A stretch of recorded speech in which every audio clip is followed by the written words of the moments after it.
আসসালামু আলাইকুম রহমতুল্লাহ। আমি আজকে বেশি কিছু কথা বলবো না, আপনাদেরকে যেটা বোঝাবো সেটা হচ্ছে আমি কিন্তু এখন আছি আমার কবরস্থানে।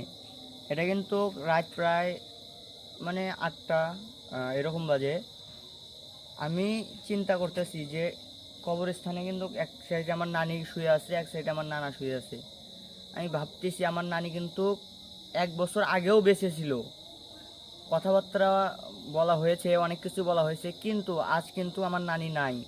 1 বছরে কিন্তু দেখছেন যে দুনিয়া থেকে চলে গেলে কোনো সংযোগ নাই। যারা সুদের উপর টাকা লাগান তারা, মানে যারা হারাম পথে আছেন, এক কথায় যারা হারাম পথে আছেন তারা কি একটা বারও চিন্তা করেন না যে আমাকেও মরতে হবে? আমি কিন্তু আহ, যে কবর থেকে অনেক দূরে আছি তা কিন্তু না, এই যে কবরস্থান, আমি যদি এখন মারা যাই সাথে সাথে কিন্তু আমাকে দাফন করবে মাটির নিচে। মানে আমরা দুনিয়াতে থাকি কিন্তু দুনিয়ার মানে মায়াটা এমনভাবে জড়াইছি যে আখিরাত যে আছে সেই দিনের গুলোর কথাই ভুলে গেছি। ভাই, যুবক ভাইয়েরা এবং যুবতী বোনেরা, আপনাদেরকে বলতে চাই যে দুনিয়ার জন্য যাই করেন সবই ব্যর্থতা। আমি মানে আপনারা দিনে একবার হলেও কবরের কথা চিন্তা করবেন, বেশিবার না, একবার হলেও কবরের কথা চিন্তা করবেন।